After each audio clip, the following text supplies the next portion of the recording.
Papa Ogin Kama. Na wanje bonje bo. Banam. Nkwanko. Président Kisimane Mona Popo Kabaka. Président Jassima Soa. Papa na David na Soraya.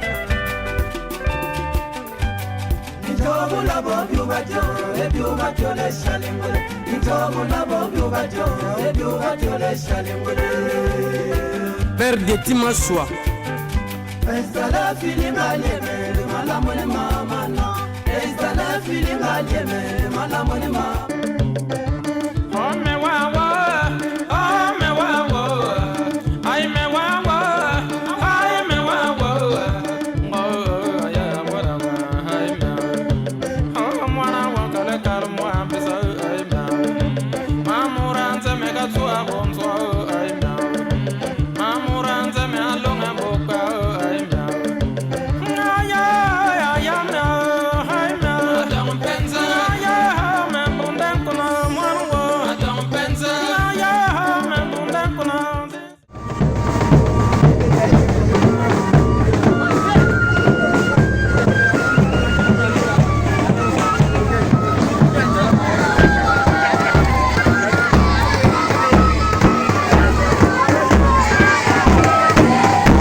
Déjà une émission bola na beto mwe pia bonde mbote mingi besika bona Olanda beto ngamo émission me bana ngeke kina ngeke sepela avec Thierry Noël Etama pasteur ya bola namona ngina banda na Inswem namona ngina Kalo namona ngina Dibaya Lubwe finalement avec Thierry Noël Etama avec ya bola un villageois. Où est Salamé? Villageois, où est Salamou qui est Criso? Qui est dans le vent avec Yabois? Qui est qui n'angole? Oui. Qui est dans le monde de Moumeko et Naboala? Bantu Yaboala, il y a Mamouna qui est beaucoup sepela et je me retrouve. Qui est émission bobu ngeta tuba mingi ve mutazola bantu kulanda ba prédication ngi mais apparemment ba prédication ngi mbala mingi nge bonge ba lusila ba mbotela ba jeton o bantu ke ba miyibi o ba pasteur ya ngeme ba tuba ba pasteur ya makulu ya pasteur o kudia ya pasteur comment pasteur ya divumo voilà comment pasteur dazinga kana boye pesa ndi offrande bon lolu la mon ke pas na vesa na juger ba pasteur mengena uteyo oui bon so mbuta ya dibunu ya ke tinda bantu bisala nzambi mon fait di longa bo mon fait di songa bo nki ya bo ko sala e munu moshike longa bo mambu inampi ya Yesu longa ka munu ngeme mona samu na Yesu Kristu ya metina betu ve na betu vanda bo pesa makulu ya bonzo ba policier betu va wana bwana ne ben pesa makulu ya policier non kana muntu me engagé nge na kisalu ya nta pesa nge ke muntu ame engagé ta futa nge c'est vrai pasteur ke diaka na kisalu na yandi bonso me sona maka ke muntu age jinga na évangile ngeme mona ke jinga na évangile tadiampi na évangile mais que tiba principe ya Yesu utrasa nki mutunu nge fait dia yo ina muva pesa ba conseil na ba pasteur na mun na bo bikala na kati ya principe évangile. C'est-à-dire quoi? Na principe ya Jésus Christ mume ita sala tinga émission ah. Il faut peut cultiver mamuya ya Yesu sala ku disa mameme ngemo na système ya mameme muntu ke tula mameme sa mameme kuzingisani yo pesana mbongo yo pesana lujimu mena mameme ku pesa nge lujimu na mameme ku résoudre ba problème na nge teka yo bien nge fait veiller de mameme ina yo vana na santé ya mbote kana ngeme disa mameme na nge mbote mameme tabuta mingi bota vana ti santé ya mbote nge ra vana problème mpila moshi mpiti ba nsusu kana ngenge bokula ba nsusu nsusu ke butaka par rapport betike tuba expression moi je suis agronome nsusu ke butana munokonani na bec comment donc nsusu ina ke dia bien yana lo samaki mingi yana buta mingi alors yo kele mfunu vende pasteur kubaka tana ni nyonso na kulomba mbongo na kuvuve insista na mbongo no ya longa bo kimfumu ya zulu mekuma pene pene. On n'a pas de temps à perdre. Bantu yina boge longa kimfumu ya zulu ke bo yina mpita disa yani pare na kimfumu ya zulu musongange ntangu mune veke tama ke kwenda kulonga bantu kimfumu ya zulu kimfumu ya zulu mo so mbo veka bembi kama sumu non. Les gens doivent travailler na suyer na bobodia et pour créer occasion ya travail, ambiance, moyen ya travail. Ntangu bantu ina getiki salu ya dibunu me pesa bo par exemple. Boda vana reconnaissant. Boda futa dim, boda pesa action de grâce, boda pesa offrande, boda pesa prémisse ya biblique. Menge força bantu nange vena pesa offrande, na pesa offrande. Offrande bolen forcer muntu va. Kadimge força bon. Dim pinge da forcer muntu ndi mutini. Ngeko kota nanzo wa muntu. Obia na poche nano benge kwa na ba na bang na kona. Intellectuel singembuta na muweza ngi. Non mais moi yula. Forcing encore va moral, ngeko kota nanzo na pas de moral. Betu torture morale et vanave. Bet pression. Benjamin Luyele tu dis le beto. Yo nta on 20 minutes en bembe. Oui. Ba prédication, voyage, ba bola meva mingi, meva na masi, meva na kipiti. Ngemeva na bungu, ngemeva na idiofa, mabanda kalanganda. Oui, kalanganda ngeme sala. Muvana bien chengon. Voilà. Muvana kalo, muvana na bien que kalo musaisa ngoro vena mu pesa mtumama na panu, mu pesa mtumama. Bantu kutala yo. Muvana na mukoko. Be bantu kutala yo na bizuzi. Bede vutukilange avec Thierry Noël et Tamasa de Bante mission. Ba bede to ba mingi be bubuke bisalu nange ketu. Benjamin Luyele nzila nange.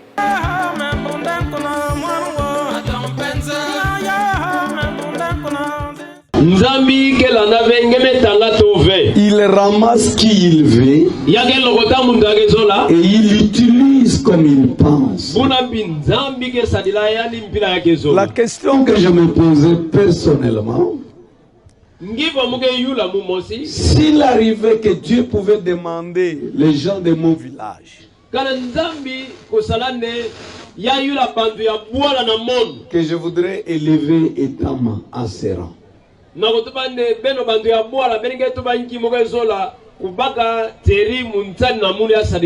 crois que j'aurais peut-être deux voix.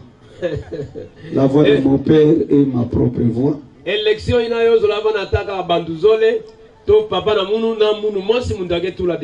et parfois mon père aussi ne pouvait même pas voter.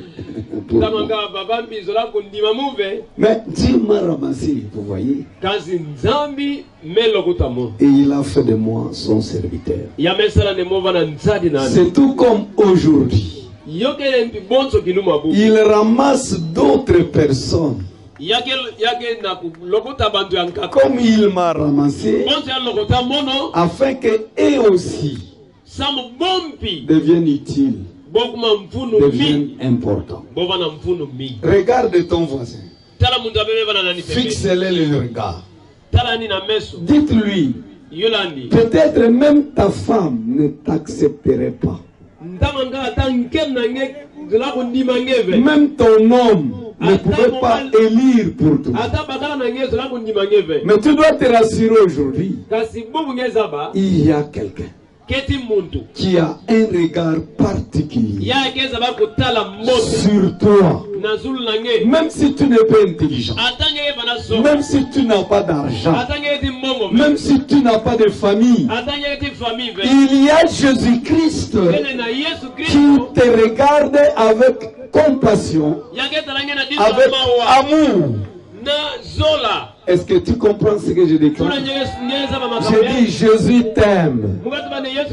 Jésus t'a choisi. Et il veut se servir de toi. Voilà mes bien-aimés, le message que je vous amène aujourd'hui, c'est annoncer à toute l'assemblée qui est ici que Jésus revient maintenant. Même si tu peux tout oublier, pourquoi je vais sélectionner ces gens pour qu'ils deviennent serviteurs comme Dieu me l'a demandé? C'est pour vous dire que Jésus revient maintenant. Il y a des gens qui ne comprennent pas cela. Vous pouvez ou ne pas accepter ce que je déclare, mais ça ne va pas changer les choses. Je vous dis que Jésus revient maintenant. Vous croyez à ce message? Est-ce que vous croyez à ce message? Amen. Jésus revient maintenant. Voilà, Dieu vous a accordé la grâce de vous envoyer un messager spécial pour vous dire attention, Jésus revient maintenant. Alléluia. Amen. Alléluia. Amen. Le monde entier est dans une ébullition terrible. Aujourd'hui, il y a des choses qui montrent clairement que nous sommes à la fin des temps. Même si je vous vois danser et chanter, mais la grande question que je me pose, est-ce que vraiment vos noms sont inscrits dans les livres?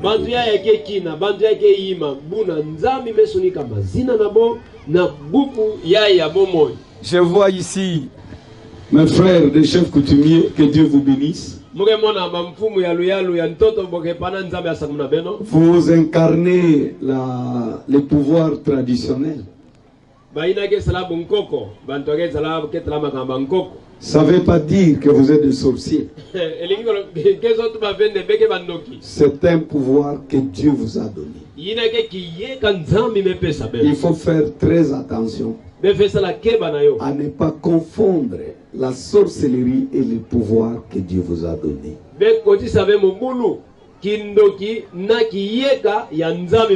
Il y a des personnes élevées en dignité ici. Je vois mon jeune frère, le médecin, que l'on a oublié. Il peut s'élever, acclamons pour le médecin. On l'a oublié. Voilà, ce sont des gens que Dieu a élevés en dignité. Merci. Merci mon frère. Peut-être vous êtes nombreux que l'on a oublié ici, mais ça ne veut pas dire que Dieu vous oublie. Même si les hommes vous oublient, Dieu ne vous oubliera jamais. Alors, mes frères et sœurs, élevés en dignité, ou ne pas acceptés par la société, homme ou femme, attention, prépare-toi à la rencontre de Jésus-Christ. Le jour que Jésus viendra, tu ne diras pas, écoutez, moi je suis chef coutumier, on m'avait laissé une choma, alors qu'est-ce que j'allais faire? Non.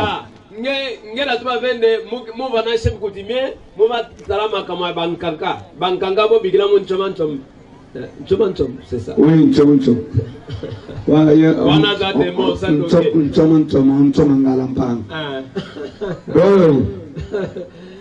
donc, Qui que tu sois, quoi que tu fasses, attention. Jésus revient maintenant. C'est pourquoi, mes frères et sœurs, moi, comme surveillant et comme sentinelle de Jésus, je viens fabriquer aujourd'hui des serviteurs, des hommes de Dieu, comme Jésus lui-même m'a façonné, avec les mêmes mandats. Je veux qu'eux aussi puissent participer à l'élection céleste, qu'ils participent au travail que Dieu attend. La Bible nous demande de nous réveiller du sommeil profond. Toi qui es distrait, ce n'est pas l'heure de rester dans la distraction. À travers le monde, les hommes se marient entre eux. Les femmes se marient entre eux. La misère est accrue. On commence déjà à donner l'identification diabolique. Le numéro 666 est déjà en vogue. Toi qui dors, réveille-toi. Sinon l'enlèvement de l'église va te surprendre. Tu risqueras de rester, mon frère, ma soeur. Il y a des choses, il y a urgence. Mais comment ces gens vont se réveiller s'il n'y a pas de bons serviteurs, s'il n'y a pas de serviteurs fidèles? Qui va réveiller ce monde en plein sommeil? Le monde est rempli par des hypocrites. Les gens qui ont l'apparence de connaître Dieu, mais en réalité Dieu n'est pas dans leur cœur. Dieu n'est pas dans leur vie. La plupart des serviteurs de Dieu sont aujourd'hui des serviteurs de ventre. La plupart des serviteurs de Dieu aujourd'hui, ils sont dans la corruption que vous ne pouvez vous imaginer. La plupart des serviteurs aujourd'hui, ce sont des serviteurs qui ont fait alliance avec le diable. Ils sont à la fois serviteurs de Dieu et serviteurs de Satan. Dans la sorcellerie, ils sont là. Dans l'occultisme, ils sont là. Dans la magie, ils sont là. Dans la prostitution, ils sont là. Dans des fraudes, ils sont là. Dans tout l'amour de ce siècle, ils sont là. Mais au même moment, ils ont la Bible sous leurs aisselles. Comment le pays va être transformé? Comment le monde va connaître les changements? C'est pourquoi, mes frères et sœurs, je dis il y a urgence. Nous avons besoin de serviteurs sérieux. La Bible nous dit quel est le serviteur bon et fidèle. C'est ce serviteur-là qui reste dans le principe de son maître, qui fait la volonté de son maître. Mais un serviteur qui dit mon maître est à distance, qui dira ce que je suis en train de faire, qui va le lui informer. Un jour, son maître va le surprendre.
prédication nange moi ya mange mbala mingi mungu wange venge prêcher bune nge tubangolo e bantu na nyonso boye kusha sabo eza ningeti be kolnge pe abantu kisabu obeke ngondinga nzami nange na uteya kena ku buna bantima na bona ngemo na babwala nyonso na bantu ya landa nge tubuke wa mate nange et puis ba pasteur nange séminaire boye sala wa formation bo wa pi kange ko kumisa bo yego tira mabo boye ba former wa bangi fora na mo izole comme ngenga ngama yele ngetu baba mpaki na mo ngela Rizo d'abord na nko karange tu baba ngeko landa nge ka sana nge pesa bo bisalu ko pesa bandu bisalu ke partie évangélisation partie évangile que responsabilité na mono ntsari anzambi na kudisa muntu na nitu na moyo tina mpeve parce que vie spirituelle ya muntu lugulusu ya muntu ikeka moyo ve Bible ke songa betu na mukana ya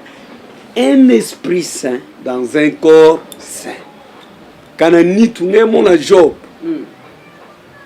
Satan a déstabilisé Job ya toucha bima nani ya toucha mbongo nani ya toucha santé nandi pour que Job puisse s'affaiblir mais Job était intègre ya gagné antina amve pour vous dire que richesse bozui santé que partie ya ba bénédiction ya nzambe mepesa betu et betu boba nsadi ya nzambe betu boba serviteur ya nzambe ya Zulu papa on ne peut pas s'en passer Belen longa vendinga nzambi donc bantu kana ke kuisala munu ke évangile complet mwe sala évangile ya ndamuve mwe longa bantu kuvutuka ya Yesu Kristo il faut la sanctification kukuiza Yesu Kristo ya kuisa kuba bantu ina ke purifier justifier sanctifier na œuvre accomplie à Jésus Christ na Golgotha et na Golgotha qu'est-ce que Jésus a fait ngeza sana que Jésus ko foi na dehors ya vie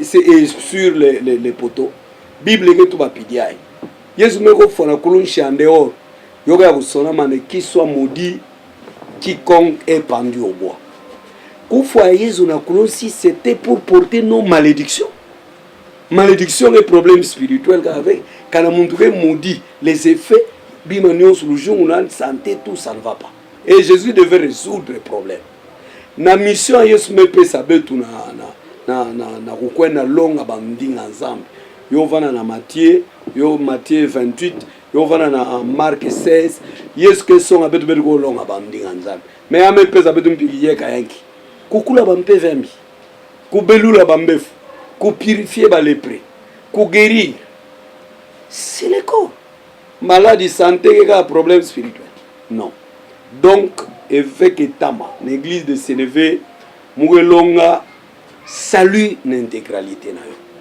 et au même moment comme moi na ya boila j'amène aussi ba moyen ya bantu ina le ku s'épanouir yina ke solution ke luku ngeko samba sana muntu yani problème ke nzala ngesama nenki nzami kupera ngemandia donnez leur vous-même à manger. Je trouve une solution à mon pays dans l'Inde. Un pauvre solution que vous pouvez s'en moyen. Je ne suis pas le premier à le faire, Jésus le fait. Mais pas pasteur, tout mis ça y est.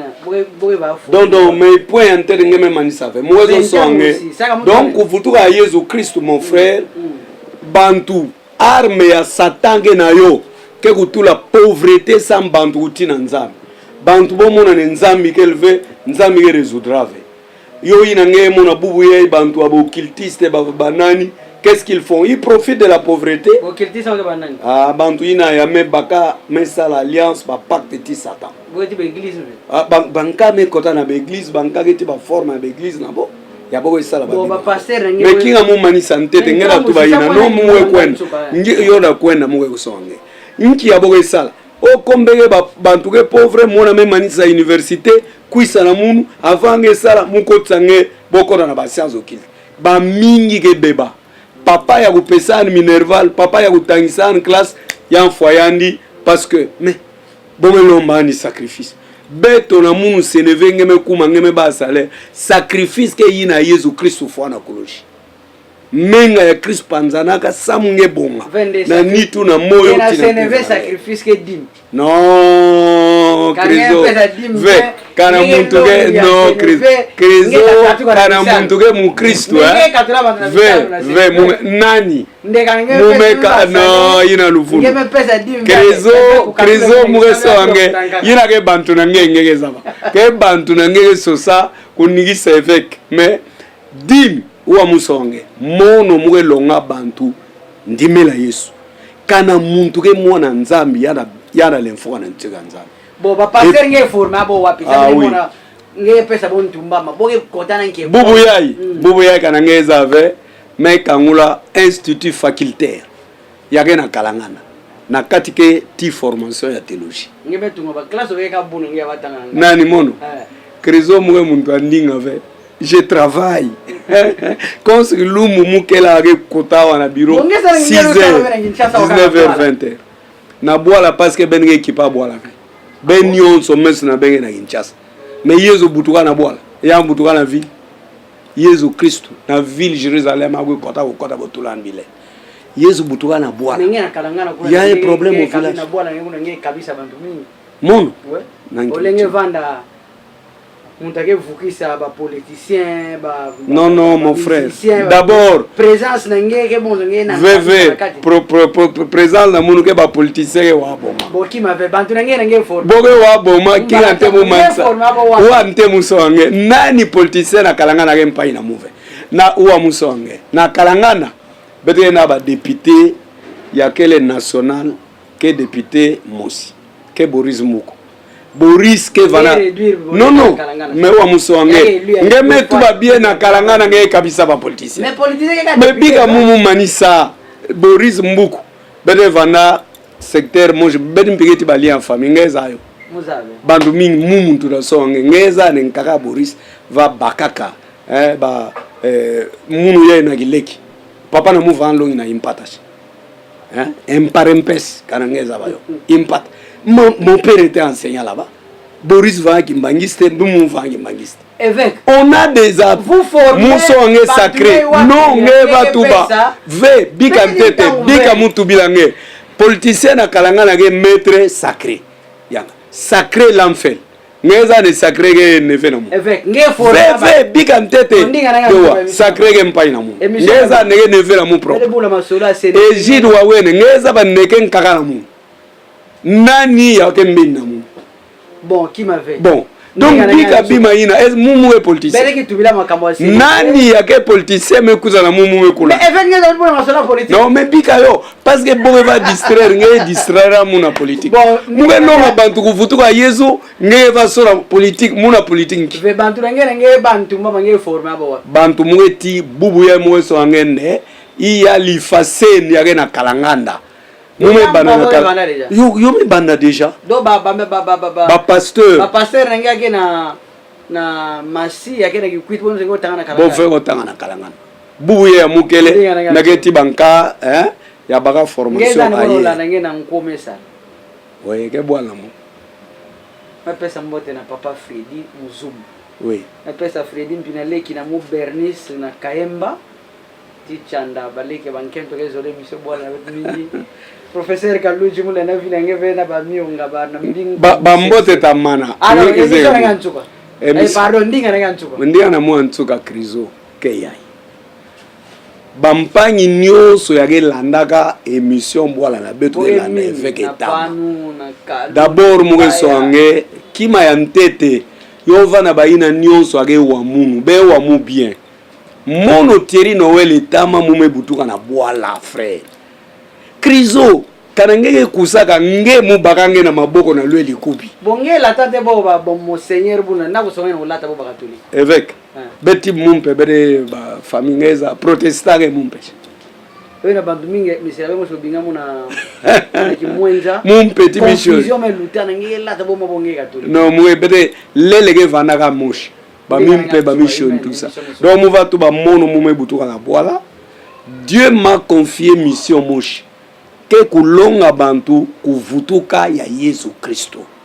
baina nyonso ake wa munu kana be mona mwevo ko tamula na babwala muge longa bantu kuvutuka ya Yesu ngempi yake wa munu tala makamu nyonso ya ntoto yai babakala me bana kubalana ti babakala bankento ke balana ti bankento bamakamu mingi ke bouleversé internet me vanda technologie ke très avancée bubu yai muge songa bampanyi na munu pardon be vanda kuyilama kuvutuka Yesu kele CCPI au même moment muge la vutuka na nge pas nge na ba tendance politique mono mume soutenir ba politicien muge soutenir mpi ba politicien keti ba politicien ya ntima na muna muge ndimaka sananki ke ba politicien mpi yake soutenir munu sana évangile okwenda na ntwala muge politicien ve ba yina ke mono mume tamula na panu beaucoup makuna na panu ono efeke tama o de école fictive o ba pidiai moi je prêche l'évangile j'amène des solutions à bande nge vana bedva to ba nge va yula munu ba question d'école fictive beaucoup na contrôle à tes écoles qu'elle veut bon mais tout ba o banka yo ko na kudi kodisa na masa mpamba ono bantuke kwisa na beno ba école ce ne veut tala bo sala check up ata arrêté fictif arrêté à faux na ce ne veut le vanave yo vanave bota kamuna nki problème bola yege ya nani yezo intimider muntu bola yege ya nani bola yege ya Yesu Kristo ya bednos donc krizo mumani samona mu ba politicien be wa boma be wa ya bilungi parce que be me kota na babima mingi sana ku vous maintenir na pouvoir mais pouvoir na beno yota suka parce que pouvoir ya Yesu Kristo kele et moi je vais prêcher l'évangile kana be rezo lave kuisa balula ntima mutu lange di boko. J'ai pris pour toi. Nge sala ki sala nge politique na bunzambi. Me babima boke kota ina yo bebi sabo. Bondi ma ve yo tinsuka. Yesu Kristo ke kuvutuka yange yala ntoto yai. Betu yai bevek karage ba député ke na renya Yesu Kristo. Karakele ba ministre ke na renya Yesu Kristo. Ke renya na renya kabila mu kotave na renya fachi bankava to ay politicien mu me kotave. Konto renyi na etama ke vana muna na bo. Mais je ne suis pas politicien, je ne ferai pas la politique. Je prêche le retour de Jésus-Christ de Nazareth. Je ne viens pas ici pour blaguer. Il suffit que Wabima Mouevatuba a Wakima Bedeva Kinga qui enlèvement de l'église. Na bantuye Moueva Longa e Bobaga Basale, Bobaga Bisalu. Quel veut nous mfuna monga bo. Que couper sa bo occasion de Bobu. Merci Christ. Bubu mevana mingi betala koma mbuta na beto tiri noele tama ke tambula na babwala na kutea Yesu Kristo beti ya masolo ya manave mutie mi tena mutie bege tama yo manave oina bampangi na muno ndagena mbinko bampangi na muno gena mzami ape na berka television shera berber nyonso bana bulungu me vila beve ba mpaki na mtu mela division bwana na beto ndukula mu Serge Kumiyongo mambo Busene mama Der Katuma nketo mbuta na mutiri na ole tama prefet Katuma ti mama na panu antuka bisika ndo mela na munu bebi kala mbote betakutana tibero na kilumba mais émission avec beta bana kutiro na YouTube na mampaki nyo na usosa kuvana na balien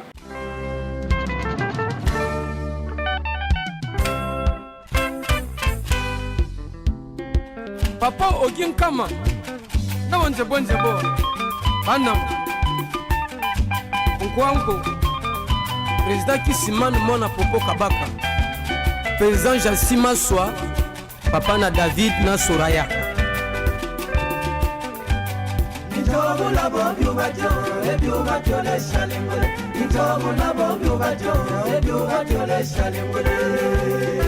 Père de Timaswa Estala filinga leme, malamone mama no. Estala filinga leme, malamone mama.